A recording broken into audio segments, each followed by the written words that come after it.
Chapter number 16 chemical industries, इसका topic पढ़ना है मैन्युफैक्चर ऑफ यूरिया। यूरिया क्या होता है? नाइट्रोजीनस फर्टिलाइजर, यानी कि ऐसी खाद जो नाइट्रोजन से बनी होगी। ठीक है, इसमें और भी कंटेंट्स होंगे लेकिन सबसे ज्यादा मिकदार में जो है वो नाइट्रोजन पाई जाती है, इसलिए हम लोग इसको नाइट्रोजीनस फर्टिलाइजर कहते हैं। तो यूरिया इज नाइट्रोजीनस फर्टिलाइजर, शुरू में उसकी डिफाइन लिखी हुई है, तारीफ उसकी। इसके अंदर 46.6% जो है वो नाइट्रोजन पाई जाती है और इसको व्हाइट क्रिस्टलाइन कंपाउंड कहते हैं। क्रिस्टल कहते हैं कि जिसकी इस तरह से शेप होती है, जिसकी कोई भी डेफिनेट शेप हो उसको हम लोग क्या कहते हैं? Crystalline structure. ये एक क्रिस्टल की शेप है। अगर कोई इस तरह से हो जिसकी कोई शेप नहीं होती उसे क्या कहते हैं? अमोर्फस। और जिसकी ये वाली शेप होती है उसे क्या कहते हैं? क्रिस्टलाइन। तो जितने भी ग्रैन्यूल्स यानी कि दानेदार जो चीजें होती हैं उनका असल में स्ट्रक्चर कैसा होता है? इस तरह होता है अगर माइक्रोस्कोप से देखा जाए तो। और ये व्हाइट कलर की खाद होती है, इसलिए इसका नाम क्या है? White crystalline compound. कंपाउंड इसलिए कहा है क्योंकि डिफरेंट मॉलिक्यूल्स मिलकर एक कंपाउंड बनाते हैं। तो इसमें नाइट्रोजन भी होगी, हाइड्रोजन भी, कार्बन भी और ऑक्सीजन भी। तो इतने सारे मॉलिक्यूल्स मिले हैं तो एक कंपाउंड बना है। तो इसका फुल नेम क्या रख दिया? White crystalline compound. इसको कहते हैं हाईली सोल्यूबल इन वाटर। जैसे ही पानी में डालेंगे तो क्या हो जाएगा? हल हो जाएगा। ठीक है, उसके बाद है इसको हम लोग यूज करते हैं इंपॉर्टेंट केमिकल्स बनाने के लिए। मैन्युफैक्चरिंग कहते हैं बनाना। ठीक है, but it major about 90% use is as fertiliser. लेकिन 90% जो है वो कहाँ यूज करते हैं? इसको खाद में यूज करते हैं, और बाकी जो है 10% वो केमिकल्स बनाने में इस्तेमाल करते हैं। तो यहाँ तक इसकी डिफाइन हो गई है। उसके बाद यहाँ से क्वेश्चन आता है, right the raw materials of urea. तो यहाँ पे दो दिए हुए हैं। अमोनिया सबसे पहले NH3, उसके बाद है कार्बन डाइऑक्साइड CO2।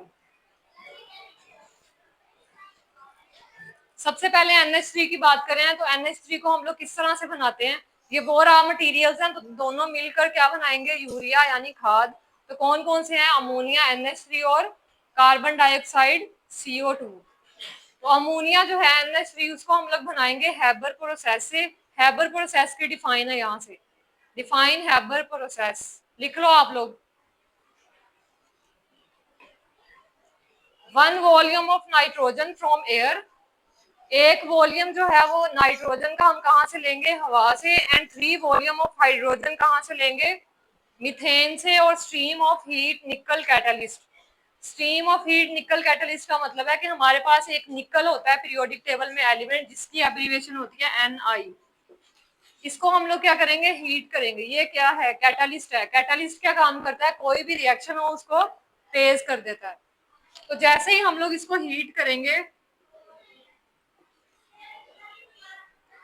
हीट करने से जो है हमारे पास भाप आएगी उसकी, उसको कहते हैं स्टीम।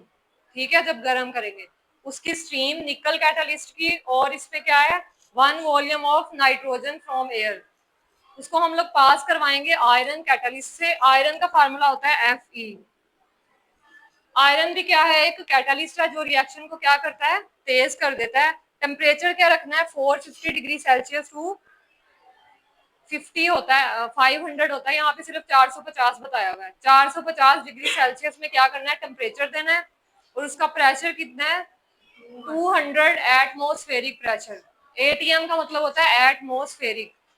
ठीक है, तो ये किसकी डिफाइन हो गई? हैबर प्रोसेस की। तो इस तरह से हम लोग NH3 को प्रिपेयर करेंगे। सबसे पहले है 1 वॉल्यूम ऑफ नाइट्रोजन N2। ये हमने एक मॉलिक्यूल लिया है। ठीक है, यहाँ पे क्या है? कुछ भी नहीं है ना, इसका मतलब यहाँ पे क्या है? 1 है। तो ये एक मॉलिक्यूल है, लेकिन एटम्स कितने हैं इसमें? 2 एटम्स है, लेकिन 1 मॉलिक्यूल है। तो उन्होंने कहा है हमने 1 वॉल्यूम लेना है नाइट्रोजन का और 3 वॉल्यूम किसके लेने हैं? हाइड्रोजन के। इसलिए हमने क्या लिखा है? 3H2। एटम्स कितने हैं? 2 है, लेकिन वॉल्यूम कितने हैं? 3 है। ठीक है, अब यहां से बनेगा अमोनिया का फार्मूला NH3। ये हमने सबसे पहले एटम्स लिखने हैं। ये क्या है? नाइट्रोजन और ये हाइड्रोजन। अब हमने काउंट करने हैं कि कौन से कितने हैं। नाइट्रोजन हमारे पास कितने दिए हुए हैं? एटम्स उसके 2 हैं, और हाइड्रोजन के एटम्स 2 एटम्स। एटम्स ये वाले होते हैं, साइड पे छोटा सा लिखा होता है। ठीक है,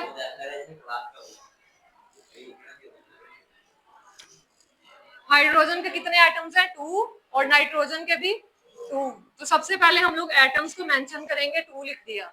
अब हमारे पास कौन सी चीज ज्यादा है इसके अलावा? मॉलिक्यूल्स। हाइड्रोजन कितने हैं? 3, तो 3 हम लोग यहाँ पे लिख देंगे। अब हमारे पास फार्मूला बन गया अमोनिया का 2NH3। यहाँ पे रिएक्शन दिया हुआ है N2 + 3H2 2NH3। उसके बाद टेम्परेचर है 450 डिग्री सेल्सियस और प्रेशर दिया हुआ है 200 atm। ठीक है, यहाँ से कितने क्वेश्चन बन गए हैं? सबसे पहले यूरिया की डिफाइन है, उसके बाद रॉ मटेरियल्स के नाम अमोनिया और कार्बन डाइऑक्साइड, उसके बाद हैबर प्रोसेस की डिफाइन। नेक्स्ट हमारे पास प्रोसेस है कि हम लोगों ने यूरिया तक पहुंचना कैसे है, कौन कौन से रिएक्शंस होंगे तो यूरिया आएगा हमारे पास। सबसे पहले है reaction of ammonia and carbon dioxide. हमने तो यहाँ पे NH3 बनाई है, अब हमने इससे क्या गुजारनी है? एक गैस गुजारनी है जिसका नाम क्या है? Carbon dioxide.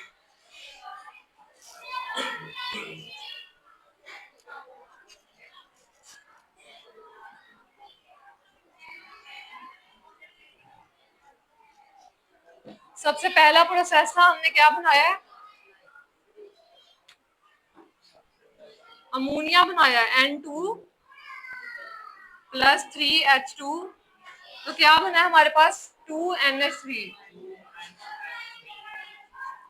अब हमने क्या करना है? ये जो अमोनिया प्रोडक्ट में बना है इसमें से हमने कार्बन डाइऑक्साइड गैस को गुजारना है। तो हमारे पास क्या आएगा? 2NH3 + CO2।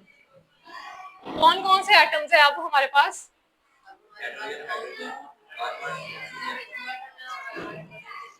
ये लिखा हुआ है।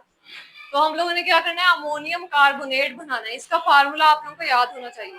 ठीक है, अगर मैं इधर लिख दूं सिर्फ NHCO तो ये वाला फार्मूला हमारे पास नहीं बनेगा। ठीक है, तो इसको आप लोगों ने क्या करना है? याद करना है। क्या है? NH2COO NH4। सबसे पहले क्या है? NH2 है, उसके बाद क्या है? COO यानी कि 2 ऑक्सीजन है। उसके बाद क्या है? NH4। हम लोग यहाँ पे भी लिख सकते थे इनको, जैसे N क्या है? 2। हाइड्रोजन कितने हैं? 3A और 2A। कितने हो गए? ऑक्सीजन कितने हैं? 2। लेकिन ये किसी चीज का भी फार्मूला नहीं बनता, और अगर मैं इनके शुरू में भी एटम्स को एडजस्ट करना चाहूँ तो ये ज्यादा बन जाएंगे। ठीक है, तो इसलिए हम लोगों ने इसके फार्मूले को इस तरह से खोल के लिखना है NH2COO NH4। ये हमारे पास किसका फार्मूला है? अमोनियम कार्बोनेट का। कार्बोनेट क्यों बोला इसको? CO2 हम लोगों ने गुजारा, यहाँ पे हमारे पास कार्बोनेट बना है, CO2 है यहाँ पे। ठीक है, कार्बन भी है और ऑक्सीजन भी। इसका नाम क्या है? Ammonium carbonate. अब हमने क्या करना है? यूरिया की फॉर्मेशन करनी है, यानी कि खाद यहाँ से बनना स्टार्ट होगी इस फार्मूले से। अगर आप लोगों को ये फार्मूला आएगा तो वही आगे करोगे। कौन सा फार्मूला था? NH2COO ठीक है, इसमें से सबसे पहले वाटर को रिमूव कर देना है। अब आप लोग देखो यहाँ से एंड वाले हाइड्रोजन से 2 रिमूव कर दो। यहाँ पे क्या आ गया? 2 आ गया ना, 4 थे पहले, और एक ऑक्सीजन रिमूव कर दो। तो क्या बन गया फार्मूला? NH2CONH2 और वाटर हमने लिख दिया। पहले क्या था? COO, यहाँ पे था NH4। यहाँ से हमने 2 हाइड्रोजन पानी के मॉलिक्यूल के लिए निकाले हैं। ठीक है, H2O होता है ना, तो यहाँ से हमने 2 कम कर दिए तो यहाँ पे आ गए। उसके बाद एक ऑक्सीजन यहाँ से निकाला तो ये वाटर का मॉलिक्यूल आ गया। बाकी क्या बच गया हमारे पास? NH2CONH2, यानी कि पहले भी NH2 है, बाद में भी, और फिर C और O है। ठीक है, दरमियान वाला ऑक्सीजन नहीं है एक। अब यूरिया का फार्मूला यही है, NH2CONH2, जो हमने खाद बनानी थी। अब क्या है कि हमारे पास खाद जो है वो पानी के साथ है, यानी कि हमारे पास खाद भी है, यूरिया और वाटर भी है।